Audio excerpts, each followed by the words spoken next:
समस्त योद्धा, सेना, हाथी और घोड़े, भाई तथा पुत्र, जिनके पराक्रम से सारा संसार भय खाता था, जैसा बलवान भाई,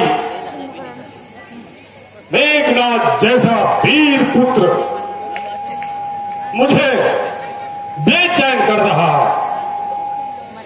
सारी लंका में शोक का मातम छाया हुआ है। कोई अभागिन अपने पुत्र को, कोई अपने पति को, कोई अपने परिवार को, अपने सदस्यों के लिए रो रहे हैं। यदि युद्ध का परिणाम भी मेरे हित में होता तो मुझे कदापि दुख नहीं होता, किंतु आसार कुछ उल्टे नजर आते हैं। यह दुष्ट सीता जहां भी रही, इसने किसी को भी सुख से नहीं रहने दिया।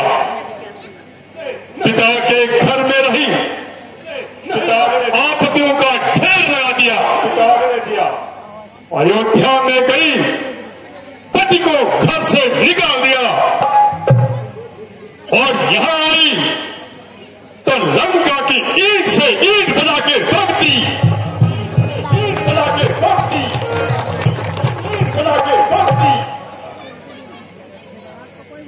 अब इसके चलते मेरे को भी बर्बाद होने में देर नहीं लगेगी।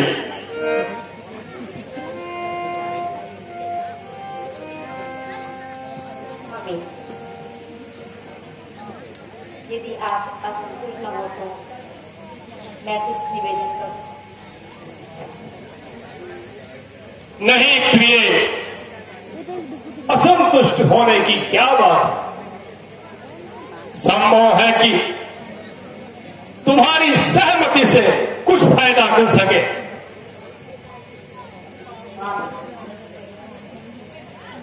यदि आप मेरा कहना माने तो मैं यही प्रार्थना करूंगी कि आप सीता को उसके पति को सौंप।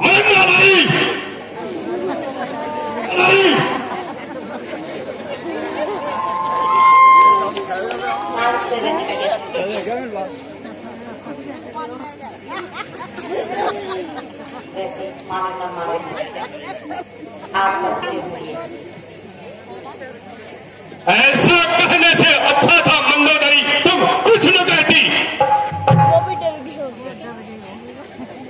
मेरे कटे हुए शरीरों पर नमक छेक रहे हो मंदोदरी, इस प्रकार कायर बन के शब्दों का इस्तेमाल मुझसे रावण से कर रही हो।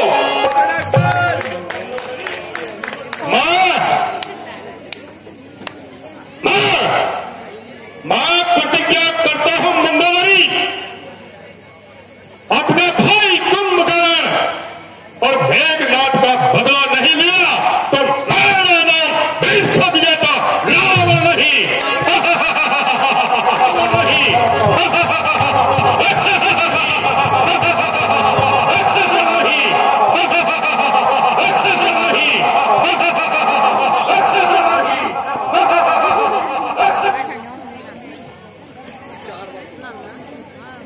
आपका विचार मात्र है, मेरे विचार से तो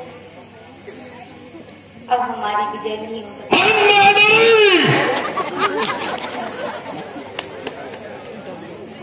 कारण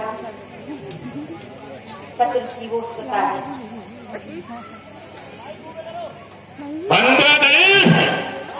सच है कि तुम्हारा भी कोई दोष नहीं।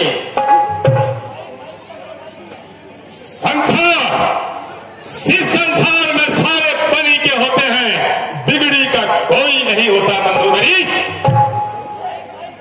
तू कौन? अरे तू कौन और मैं कौन? विमुख होते मित्र है सब, विमुख होते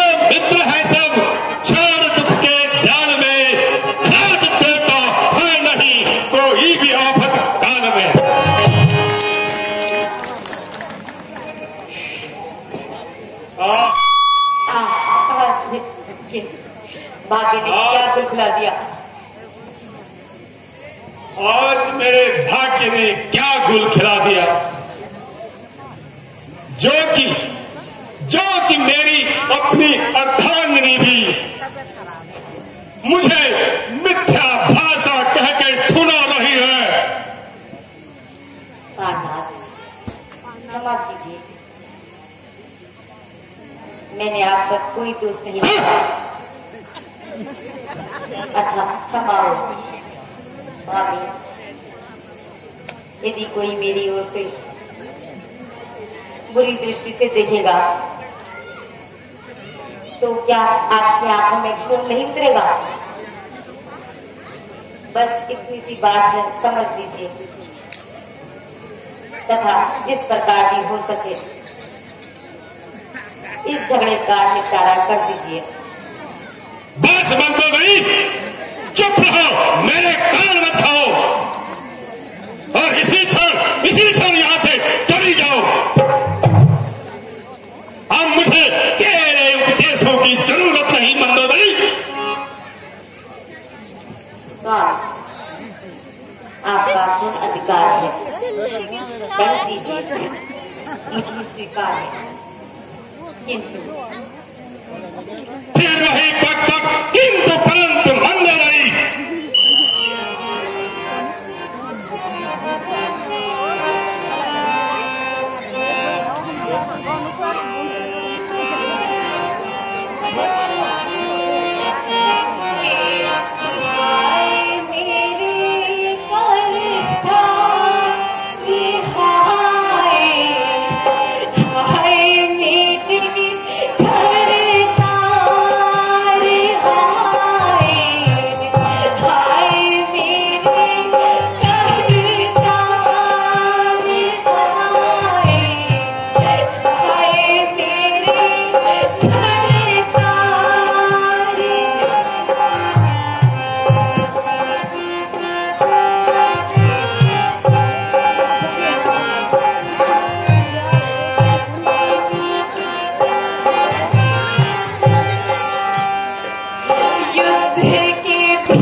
बेटी,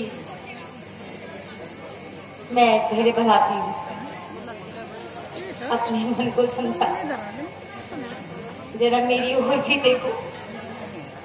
कितनी दुखी अपने मन में समाई हुई है। रो मत बेटी, धैर्य धारण करो। माता जी, बस आप मेरे ऊपर इतनी कृपा कर दीजिए कि मेरे पति का शीश मंगा दीजिए। स्वामी, सुलोचना को अपने पति का शीश मंगाने का हेतु प्रार्थना कर रही है। उसका लेके क्या करोगी? उसके साथ जलकर सती हो जाएगी। इसका विचार उचित नहीं है मंदोदरी।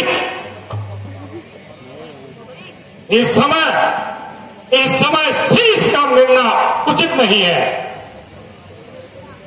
जब तक मंदोदरी, जब तक एक के सर के बदले 100 सर न काटूंगा। पिताजी,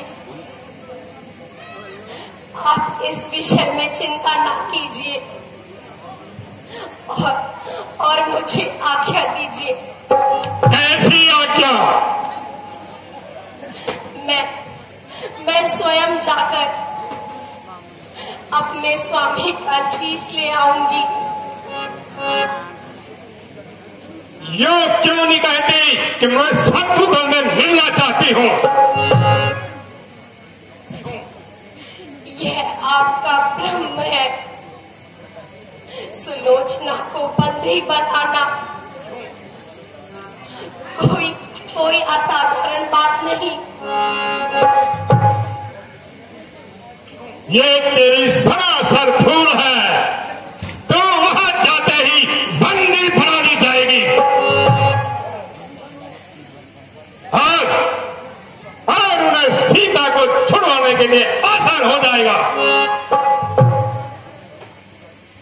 पिताजी, पहले तो ऐसे नहीं हो सकता और यदि हो भी गया तो मेरी जान मेरे ही हाथों है। जब तू मेरी हर बात को काटती है तो मेरे दिमाग क्यों चाटती है? जो तेरे मन में आए वही कर।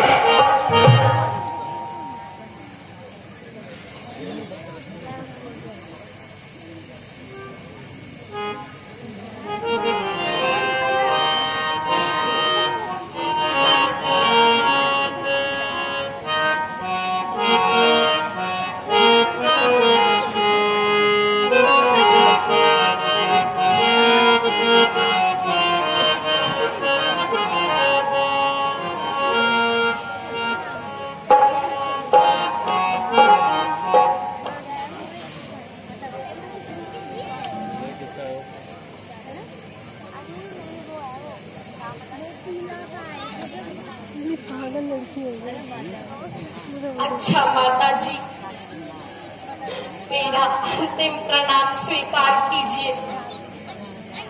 कृपा करके मुझे जाने की आज्ञा दीजिए। बेटी जा, मेरे भाग्य में यही लिखा था। जा बेटी, किसी प्रकार का भय न करना। वहां भी पिताजी के समान विभीषण जो तेरी रक्षा करेंगे। राम तो स्वयं ही त्रिलोकी के राजा है तथा अंगद भी मेरे पुत्र के समान। जा बेटी जा, अब मेरा कोई सहारा नहीं है। माताजी प्रणाम, पिताजी प्रणाम।